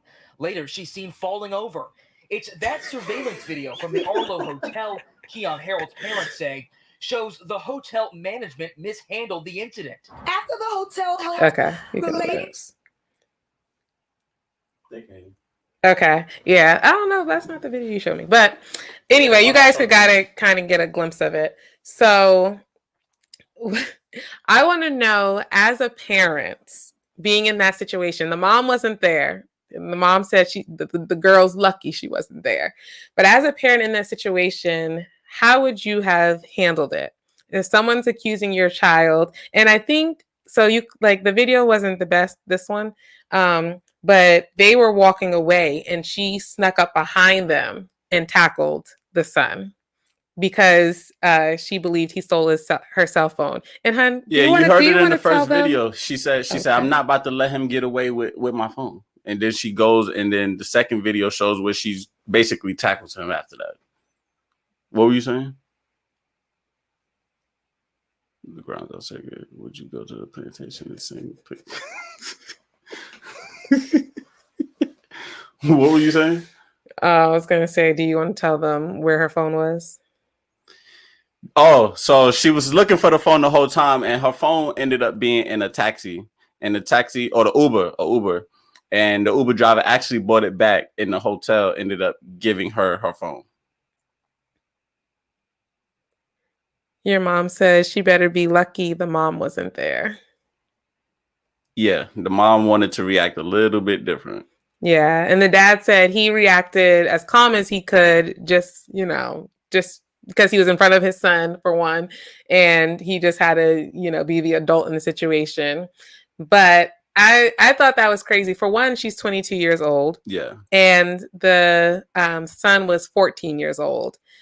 The son had an older version of the iPhone. It had a case on it. She's accusing him of stealing her phone, saying, take off your case to let me see that that's not my phone. Yeah. First of all, you think he's going to steal your phone and all of a sudden pop up with a new case? Like, what sense does that make? You just lost it, and he got a new case for it that fast. Yeah. And then she was interviewed by Gayle King, and Gayle was like, don't you think that you should have handled this better? And she told Gayle, she's like, Gayle, enough. Enough. Oh my goodness. I don't know. She was something. You're 22 years old, but you are old enough to know better. So I will say you're 22. I can't. Enough. The hotel did have my phone. The hotel did end up having my phone. Mia Ponce. So yeah. So she knew. And she's still acting a donkey. Don't care. Yeah. Mommy says, as a mother, I would have to set her straight. I would press charges and demand a public apology. Yeah, she did. Well, he didn't play the rest of the video, but in that video, she said, oh, well, I'm sorry if he thinks that I attacked him. If he thinks. He did. Yeah. And she said entitlement. Poppy said the minute she put her hands on him, gave me the right to knock her into next week. But that is one thing also that I thought about with that video is women feeling like they can put their hands on men and not expecting men to react. Retaliate. And I do Hey, cousin Lad. Hey. I do think that, obviously a man, she ended up arrested. Oh, good.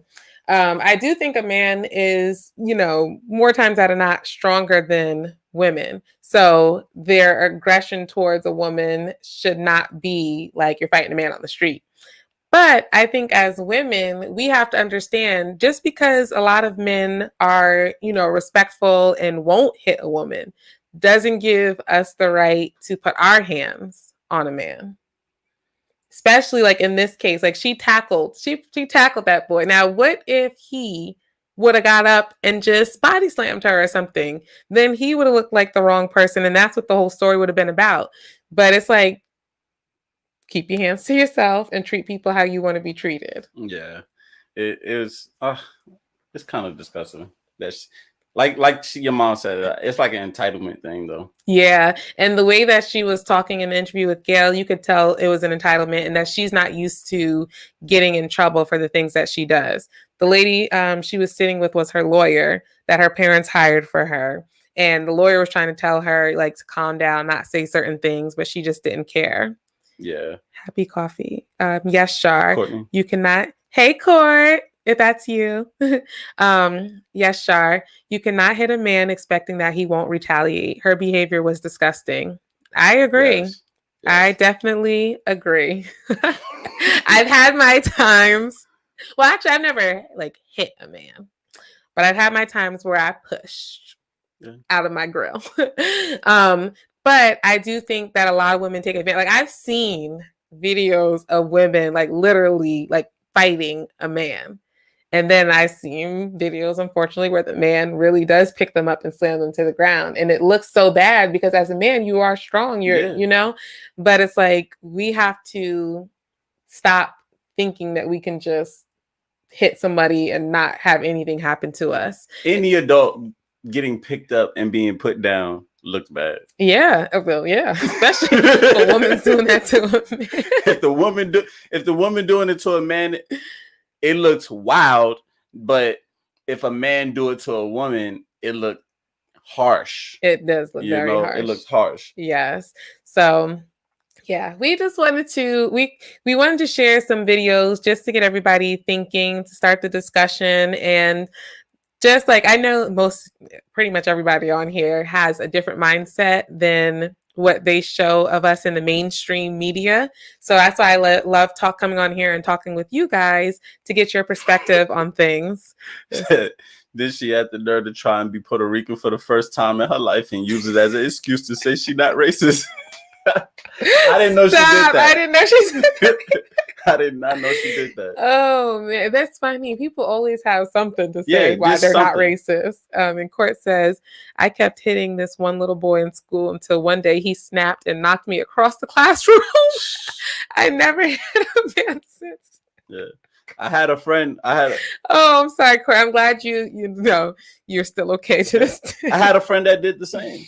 I mean, I still think he took it too far, but like he slapped the heck out of this girl, but she kept going. Like it was like an everyday thing until he got tired of it. And cool. Okay, so that makes me think about something, because now I feel like I've heard in schools, even if someone puts their hand on your child's not supposed to hit them back. Yeah, both people get suspended or something like that. No. Right? They don't necessarily. If your child doesn't hit them back, no. But they're teaching kids to, if someone hits you, go tell the teacher. Because there's a lot of parents in here, and even those who are not parents, I want to hear your thoughts. What do you guys think about that?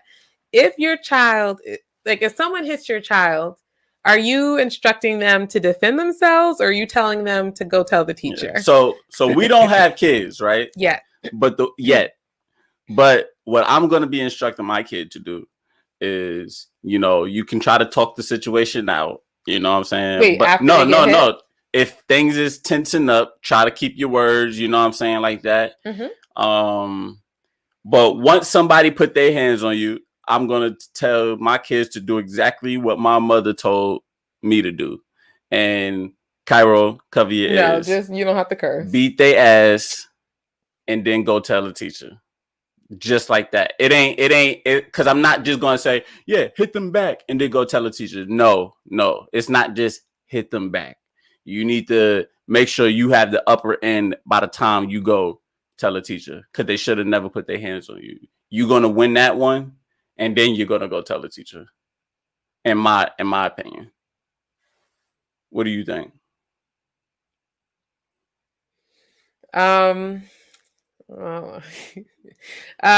Let's see. I do feel like if someone puts their hands on you, that you should defend yourself. And I don't think that you necessarily have to go like super crazy, but I do think you should defend yourself and let it be known that this just doesn't happen. Booby, what do you mean the 3-strike rule? Like they can hit you 3 times before you hit back, or like what do you mean? Or they can just bother you 3 times?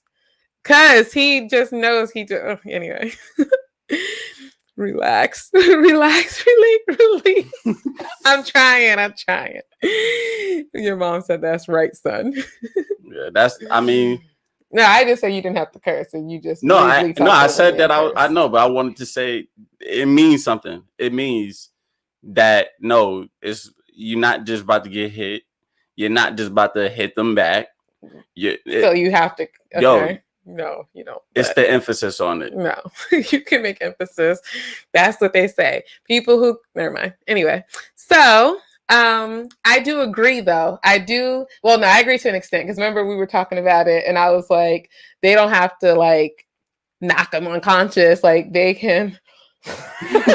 She wanted them to do. No, you already did. No. You just did it on camera.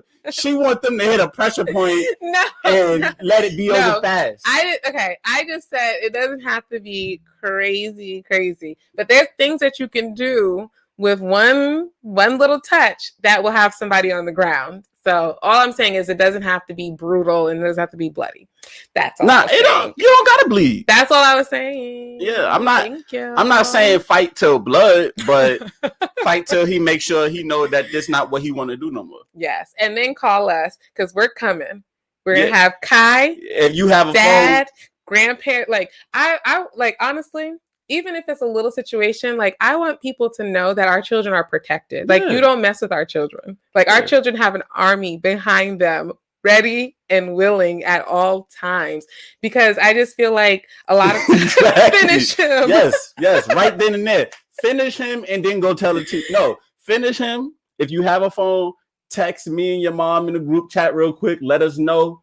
And then go tell the teacher. We're on our way. Yeah. No, but I think that's so important is that people know that your kids are protected, because I've even seen times, and you told me about a time where a parent will hit a child or put their hands on a child. He's seen it. Yeah. So I want people to know, like our kids, because when people feel like your kids aren't protected or you're not protected, they think they can get away with things.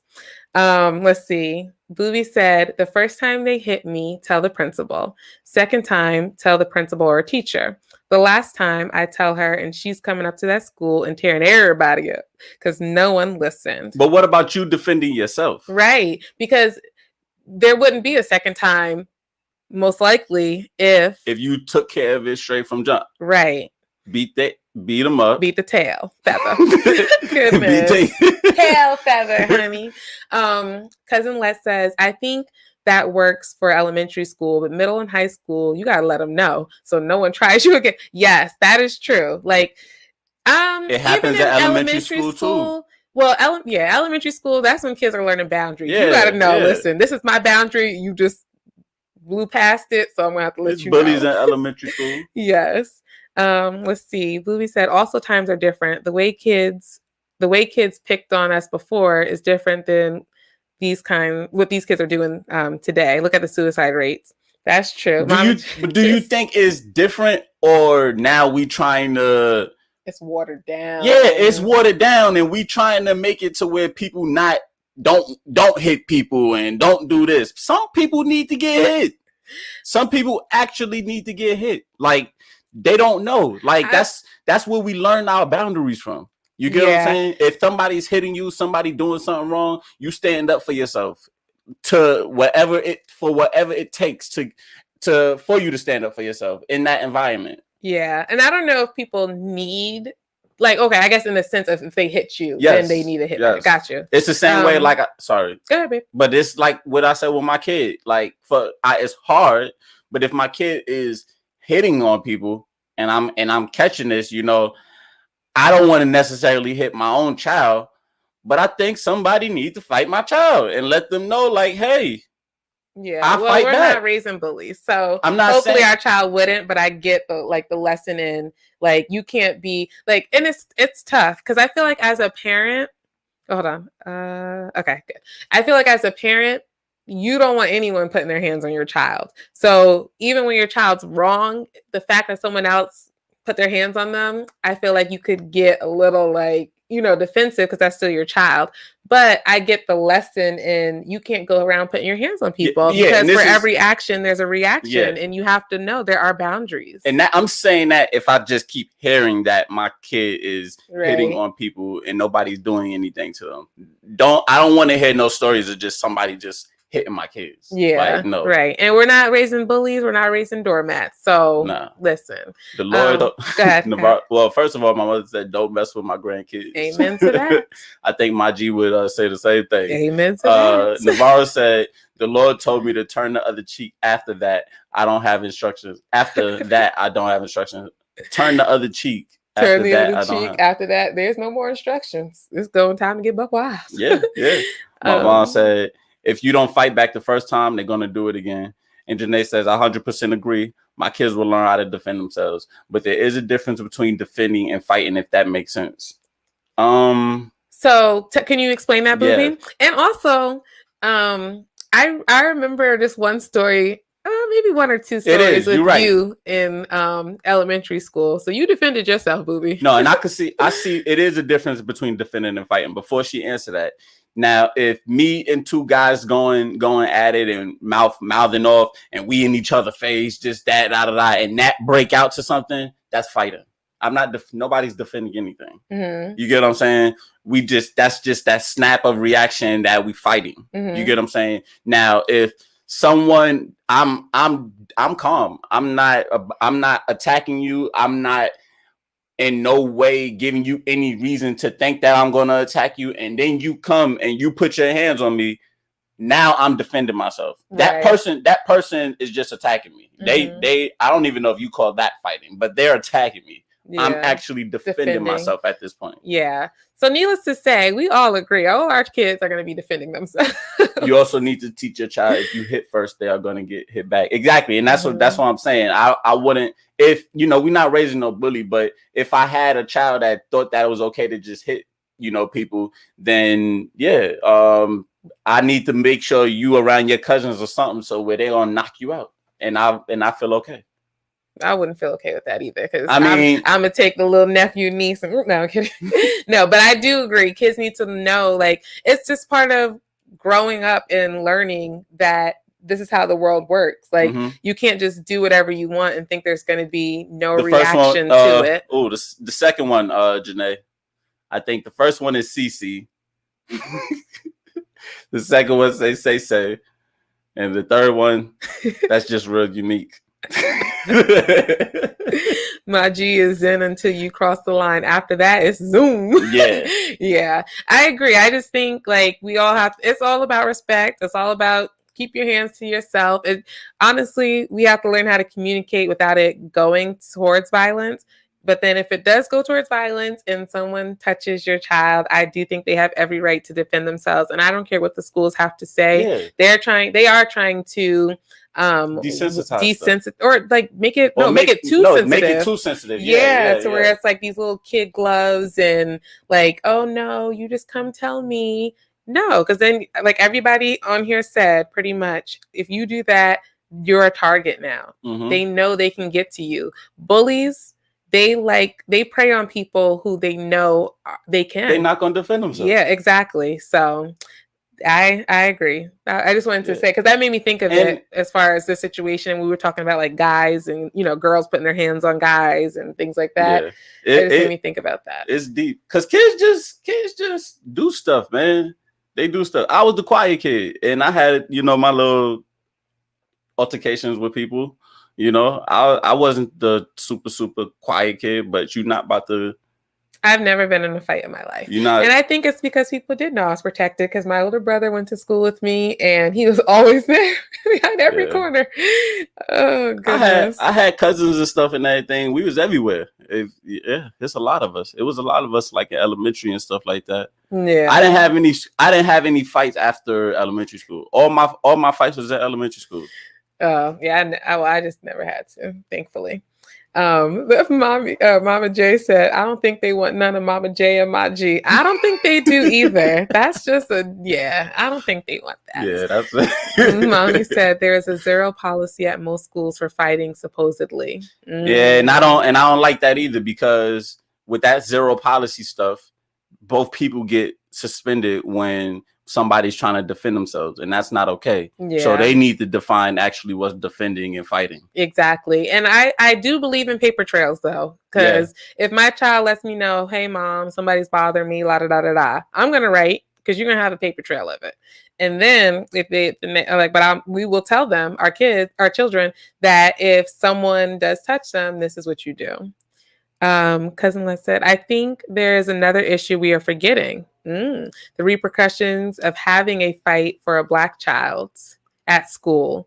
So as far as like what Saquon was just saying, like suspension, like they would get in trouble and be kicked, you know, and threatened to get kicked out the school or have to stay out of school for 2 weeks. Because isn't some expansion like 15, 14, yeah, which is crazy. 10 days, 2 school weeks. That's ridiculous. Like, how much information are you missing because you defended yourself? Yeah, and that's very true. And I'm not sure, you know, the sense that you talking in, but I went to an all Black school and it was the same for everybody. Everybody getting the same type of treatment. Well, the schools I went to for fighting, they wasn't that long. I knew people who got into fights and they didn't get expelled for suspension. In the beginning, when we were young, it wasn't that long. It was like a 3 to 5 day thing. But out of nowhere, it just turned to 10 days. It was straight up 10 days. Mama J said it's 10 days out there. Yeah, it was in middle school. It wasn't 10 days. Are you talking about high school and middle school? Oh, no. It started I think it started like the end of middle school when they started doing the 10 days. Courtney said same, Saquon. Yeah, so it was like that for a while. That's crazy. Yeah, all Black school. It don't matter. It ain't nobody getting any type of special treatment compared to anybody else. Well, it may not even be a special treatment thing. It could also be we don't want to deal with this child type of thing, so we're going to keep him out as long as possible. I mean, it could be that too. Did you get work sent home to you? No, you don't get work. Exactly. You got to make up the work when you come back. Unless you know what? That's crazy. And I also see that part goes deeper. I think that if you have a parent that is, you know, making sure that wants to make sure that you pass and everything like that, and they want to have contact with the teacher, with your teachers, then I believe that you can get your work. I don't think that you have to have an advocate. Like they're not gonna. Yeah, you need to have somebody fighting for you. I don't think they're just gonna not let you get your work. Yeah. But everybody getting the 15. I mean the 10 days. Okay. Poppy said, my nephew was 9 and was accused of stealing because he was Black. I went into the store, told the owner, this is my nephew. I grabbed a 6-pack, and now someone is calling the cops, and I will be back. Wow. So what ended up happening, Poppy? Let's see. Cousin Les said, not just suspension. We got the school to prison pipeline. Oh, that's true. Alternative schools where they learn more crap. That's true. Yeah, but the school to prison pipeline is in full effect when there's no family involved in that kid's life. Yeah, but that's what she's saying. Yeah. Like, you have to think about the repercussions for it too. 10 days. Yeah. And then Navarro said, I'm cool with my son taking that L, but when he returns, he won't get bullied. I feel the same way. I'm not cool with them taking the L because I don't think it's right. So I get Like, yeah, he's not going to get bullied, but I'm also not going to just allow the school to do that. And if they want to fight, and that's why I think, I don't know, it's a tough one. Yeah, we're gonna argue because I feel like it's important to like be the advocate for your child, but also be able to teach your children the things that they should. I don't know. I'm a fan of homeschooling. Yeah. For that purpose too, just because I feel like we're leaving our kids into other people's hands to kind of raise them in a sense. Yeah, and I get it. See, and I agree. I don't mind my son taking that loss. I'm gonna fight to make sure my child stay in school. Like, we're gonna argue. We're gonna argue this one out. You're not about to just it's not gonna be that easy. Right. But I understand the system. So if we take the loss, we're gonna take the loss with a smile on our face, and I'm gonna be like, I'm glad you did what you did. Right, you defended yourself. Yeah, you defended yourself. And when you get back, just know that we're going to put in that work to make sure the work is done, you up to date and everything like that. We're going to be back at it. And guess what? You could walk back in that school with your head high. That dude did not, basically take control of you. Like, you stood up for yourself. That's that. As a son, for a son, and I don't know if it's different. No, it's not different for a daughter. Sitting here thinking about it, no, it's going to be the same thing. Well, for our daughter, I would hope her brother's in the same school with her, and I would hope that it's not a man a boy putting his hands on my daughter. I'm just speaking female to female. Oh, yeah. Now, if it's that far, then yes, my son needs to step it up and handle that. Yeah. Oh, Poppy said, so basically his 9-year-old nephew went into the store and was accused of stealing. And because he was Black. So then Poppy went in, grabbed a 6-pack of beer and told the owner, now someone is stealing, call the cops. When I get out of jail, I'll be back for the store owner. Oh gosh. It's like, you want to accuse somebody, here's a real thief. Oh goodness. Mama J says, again, if they don't think that these kids have no one to stand up for them, they will do whatever. Yes. I went to the school and defended my child. It ended up being an in-school suspension. Okay. Yeah. So I think that's huge. I think that as parents, we all, and just if aunts, uncles, whoever, like if you can advocate for, a child, you should do so, because people will take advantage of unprotected children, and we need to protect our children. Like, we need to protect our children. It's super important. Yes. So thank you guys so much. We've been on here, of course, 2 hours. We could never just stay for one. Yes. And today we don't have Uncle Mark in here. Yes. But for those who've seen Uncle Mark's name in here a few times, today is his birthday. Please wish him a happy birthday. Happy birthday, Happy birthday, Uncle Mark. We hope you are enjoying your day if you're watching. Yes. And we're going to set up the Zoom. Cousin Letta, shh. I had regular fights during middle school, none which I started. It was a hard knock life. Laugh out loud. And I think, that's something to talk about too. Like, environment while he's doing this. We can still chat. Oh, everybody's saying happy birthday, Uncle Mark. But that's something I think that is huge, is environment. Environment plays a huge role. And I still think it all stems from the household on how children and people react and act. But it's like when you're in an environment, like I was talking about DC, so one of my friends, and I was like, I remember when I went out there and I was visiting, and Poppy said it didn't seem that long. I know, these 2 hours, it just goes by so quick when we're on here having conversations with you guys.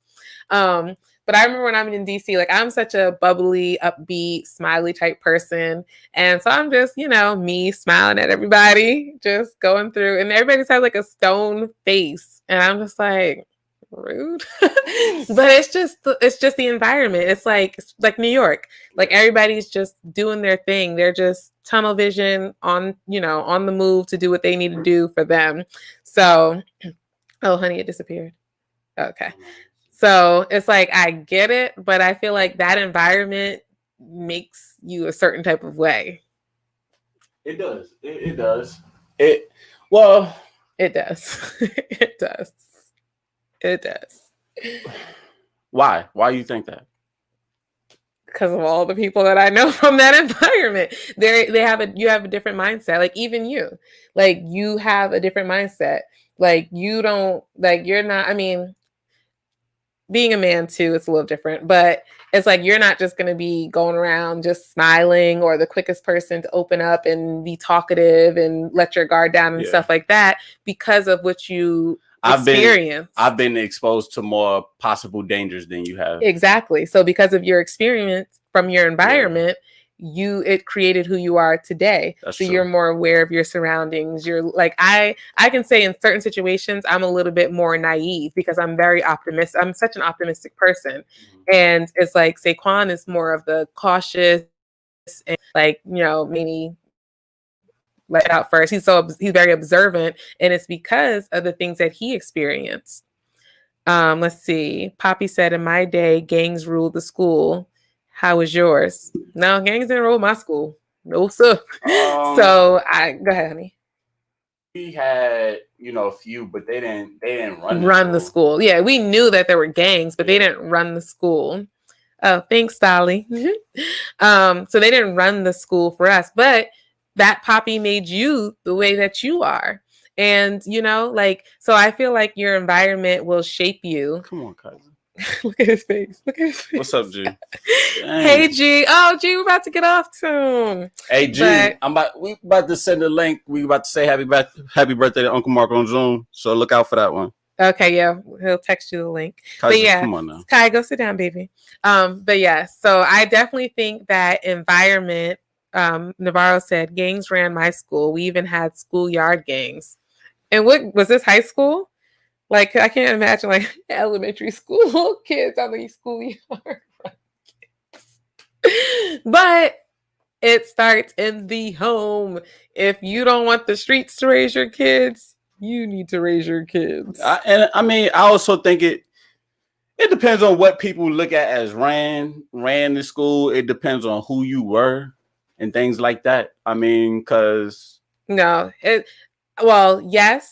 but it shouldn't matter who you were. Like if you had people to vouch for, like it shouldn't matter because that means they still ran the school. You were just okay with them. You know what I'm saying? Like that's still not okay. No one should have to go to school being worried that a gang is going to, take their money, take their jacket, take their shoes just because they're not cool with them. You know what I'm saying? Yeah, I guess. Yeah. You guess? No, you're right. They shouldn't. They shouldn't. Like what? They shouldn't. Like I said, it's just perspective because when you. I mean, I guess. Yeah. I never move thinking about these people. That's why I guess, so I never had the sense of anybody was running the school like other than these people. Now, if it's to the point where none of these people, like the teachers, the security guards, and all of them, now if they scared of the students, then that's a whole different situation. Nowadays, the video. Oh, we're gonna have to find one of these videos. I don't know if I want to play it, but there's like videos where students are fighting the teachers and stuff like that. So some teachers are scared of these students. Let's see. Mommy says, good night. Please feed and walk my granddog. We shall. Cousin Let says, the streets were in the schools. When you are poor, you have no choice but to go to a certain school. That's true. And the socioeconomic area you live in, the schools, they don't get any attention. They don't get funding like that. And you're just stuck with the bottom of the bottom. And I feel, and she also said some parents cannot afford to homeschool or transport kids. That's true. That is true. I feel like that plays a role too. It's like if you don't have a lot of money and so your schools don't have a lot of money, you get the bad type of books or you don't even get books or you got to share books. It's like if you're not going to feel valued as it's like you may not think about it, but you're not feeling valued and you're not going to value the things around you. Mm-hmm. So like there's going to be, because the only reason that there's all these, I feel like gangs and fights and things like that, especially in elementary schools, something so young, is because there's a lot of aggression within people. And there's a lot of aggression because they're lacking. So I do agree with that, Cousin Let. Poppy said, welcome to life. Wait, welcome to live in Fort Apache. The Bronx. Welcome, or maybe welcome to life in Fort Apache. Let's see. Because I didn't have fights in high school because I went to a gifted program and was given a bus pass, 2-hour ride to school. Wow. And Mama J said they also have teachers that are not scared. They fight back. They do. But a teacher shouldn't even have to fight a child. Like, that's just crazy to fight a teacher. Start like at there's home. no respect. Yeah. Like that's I don't know. That's a whole different conversation, guys, that we can pick up next week. Yeah. But we do appreciate everybody. Oh, go ahead. Were you gonna say something? I was about to close it out with you. Okay. So we appreciate all of you guys for joining us and for chiming in on the conversation. It's always great. I love hearing you guys' feedback and perspectives. It adds to our thoughts. Did you want to say anything, hun? Nah, for real. It was good having everybody on. Thank you, Crystal, if you're still here. Yes. For coming on. Yeah, coming on and letting us finish what we were talking about last week. Yes. I just got up shaking my head. It's so good. Thank y'all for joining us again this week. Yes. And everybody in here, if you don't mind, please like the video, subscribe to the channel if you haven't.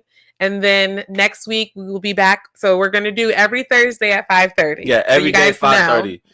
No, and if you guys also follow us, like us on Facebook, when we schedule, you'll be notified as well of the scheduling and when we go live. But yeah, shoot, thank y'all. It was a good conversation like always.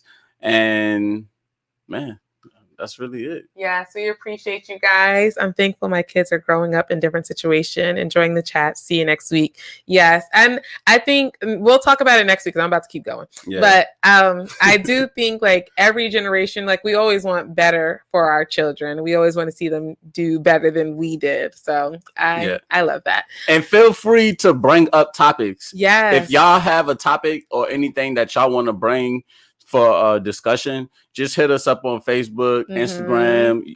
If you subscribe on YouTube, you can send us a message on YouTube. Text us. And if you guys see any interesting clips that you think would be good to discuss on here, send those also. Quick shout out to our friend Camille. She's the one who sent us the clip from last week with shout out to Camille. The mom, the husband, and the wife with the car situation. So thank you for that. We love you guys. Everyone have a safe and wonderful, blessed night. Love y'all. Good night.